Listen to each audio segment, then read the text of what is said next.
પહેલા હું 100 ડગલા નથી ભરી શકતી, હમણાં હું 400 ડગલા કન્ટિન્યુઅસ ભરું છું 6 મહિના પછી. અને હું મારો રસોડામાં ઊભો અડધી પોણી કલાક કન્ટિન્યુઅસ ઊભો રહીને પણ હું કામ કરી શકું છું. જય સ્વામિનારાયણ.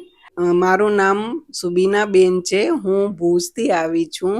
મારી એજ 52 છે. અમારા નેબરે મને સજેસ્ટ કર્યું કે તમે આ ઓપરેશન કરાવો, તમને કોઈ જાતની તકલીફ થશે નહીં. મેં 6 મહિના પહેલા રેસ્ટ્રોનીમાં ઓપરેશન કરાયું હતું, રાઈટ પગનું, નીનું.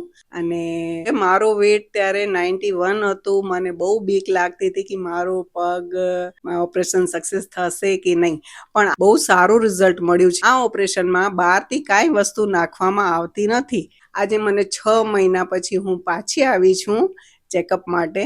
બધું બહુ સરસ છે અને મને આ ઘૂંટણમાં કોઈ જાતની તકલીફ નથી. સર અહીંયા આવીને અમને યોગા કરાવે છે, એ મારાથી થાય છે. મારાથી હવે અને અત્યારે હું મારી વ્હીકલ પોતે ડ્રાઈવ કરું છું. મને આમ હતું કે હું કરી શકીશ કે નહીં, પણ અત્યારે હું મારું બધું જાતે કામ કરું છું. એટલે બહુ સારું છે અહીંયાનું. બધી રીતે તમે આ ઓપરેશન કરાવશો, તમને 100% રિઝલ્ટ મળશે ને મળશે. મને મળ્યું છે એટલે. અને અહીંયાનો સ્ટાફ પણ બહુ સપોર્ટેડ છે. અહીંયાના સર ને બધા બહુ સરસ છે અને રિઝલ્ટ પણ બહુ સારું છે. જય સ્વામિનારાયણ.